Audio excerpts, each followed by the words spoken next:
आज मैं आपको एक ऐसी कहानी सुनाने जा रहा हूँ जो शायद आपको रात में नींद ना आने दे। ये कहानी है आरव की, जो एक साधारण से दिखने वाली बिल्डिंग में रहता था। आरव का फ्लैट शहर के बीचों बीच एक 12 मंजिला इमारत में था। दिन के समय ये बिल्डिंग बिल्कुल सामान्य लगती थी। आरव को पहली बार इस बात का एहसास तब हुआ जब वो देर रात ऑफिस से लौट रहा था। बिल्डिंग के गेट पर बैठा चौकीदार रामू काका उसे देखकर परेशान हो गया। उन्होंने पूछा, साहब इतनी रात को कहाँ से आ रहे हैं? आरव ने बताया कि ऑफिस में काम था। तब रामू काका ने कुछ हिचकिचाते हुए कहा, साहब एक बात कहूं, 12 बजे के बाद लिफ्ट का इस्तेमाल मत करिएगा। अगली रात जब आरव फिर देर से आया तो उसने लिफ्ट के पैनल को ध्यान से देखा। वाकई अजीब बात थी, 12 के बाद सीधे 14 का बटन था, 13 का बटन ही नहीं था। लेकिन असली घटना कुछ दिन बाद हुई। रात के 12 बज चुके थे और आरव लिफ्ट में अकेला था। अचानक उसकी नजर पैनल पर गई। वहां 12 और 14 के बीच एक नया बटन चमक रहा था, 13। आरव की सांस रुक गई। ये बटन पहले नहीं था, वो पक्का था। लिफ्ट अचानक रुक गई। आरव ने कोई बटन नहीं दबाया था, लेकिन 13 का बटन अपने आप दब गया था और लाल रोशनी में चमक रहा था। लिफ्ट रुकी और दरवाजे खुले। बाहर एक लंबा अंधेरा कॉरिडोर था।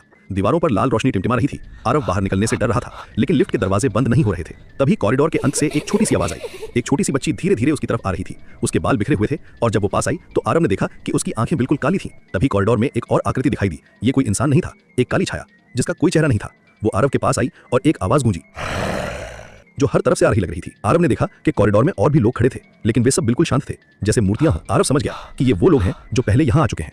अचानक आरव में हिम्मत आई। वो चीखा और लिफ्ट में वापस भागा। उसने सारे बटन एक साथ दबाए। अगली सुबह रामू काका ने आरव को लिफ्ट के पास बेहोश पाया। जब वो होश में आया तो उसे रात की घटना याद थी, लेकिन किसी ने उसकी बात पर यकीन नहीं किया। लेकिन जब आरव ने लिफ्ट के शीशे में अपना चेहरा देखा तो उसकी सांस रुक गई। शीशे में उसका चेहरा मुस्कुरा रहा था, एक डरावनी मुस्कान, और उसकी आंखें वे बिल्कुल काली थीं। आज भी रामू काका लोगों को चेतावनी देते हैं, लेकिन कौन सुनता है? आखिर ये तो सिर्फ एक कहानी है।